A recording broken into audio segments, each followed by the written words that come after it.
அஸ்ஸலாமு அலைக்கும் வரஹ்மத்துல்லாஹி வபரகாத்துஹு. உங்கள் அனைவரின் மீதும் ஏக இறைவனின் சாந்தியும் சமாதானமும் உண்டாகட்டுமாக. சிந்தனைக்கு சில மணித்துளிகள். ஒரு சினிமா நடிகை என்றாலே எப்படி இருப்பார்கள், அவர்களுடைய உடையெல்லாம் எப்படி இருக்கும் என்று நான் சொல்லிதான் நீங்கள் தெரிய வேண்டும் என்ற அவசியமில்லை. அந்த சினிமா நடிகை திடீரென்று இஸ்லாத்துக்கு வந்துவிடுகிறார், இஸ்லாத்தை தழுவி விடுகிறார். இஸ்லாத்தை தழுவிய பிறகு பத்திரிகை நண்பர்கள்லாம் அவரிடத்திலே கேள்வி கேட்கிறார்கள்.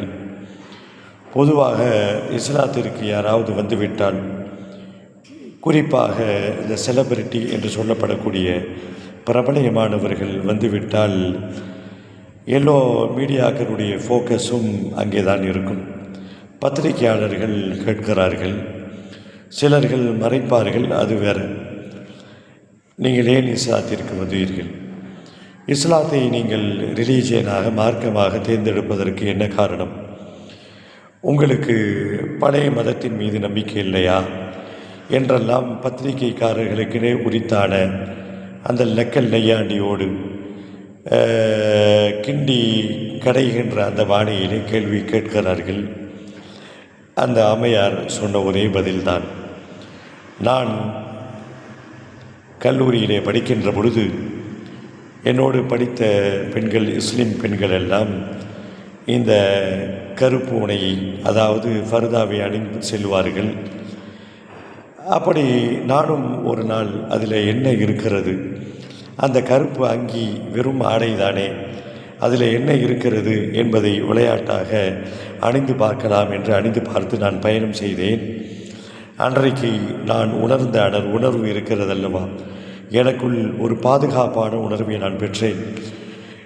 பேருந்திலே பயணிக்கின்ற பொழுது, கையை உயர்த்துகின்ற பொழுது கூட இந்த கருப்பு அங்கியை ஃபர்தாவை அணியாத போது எனக்கு ஏற்பட்ட அந்த கூச்சம், அதன் மூலமாக ஏற்பட்ட அந்த வெட்கம், ஒரு பதற்றம், இவையெல்லாம் அறவே இல்லாமல் போனது என்று சொன்ன செய்திகள் எல்லாம் பத்திரிகைகளிலே படித்திருக்கிறோம்.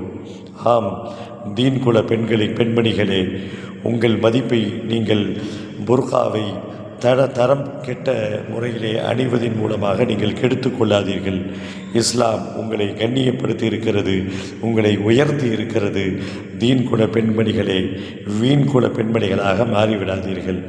தொடர்ந்து பயணிப்போம், பேசுவோம் இன்ஷா அல்லாஹ்.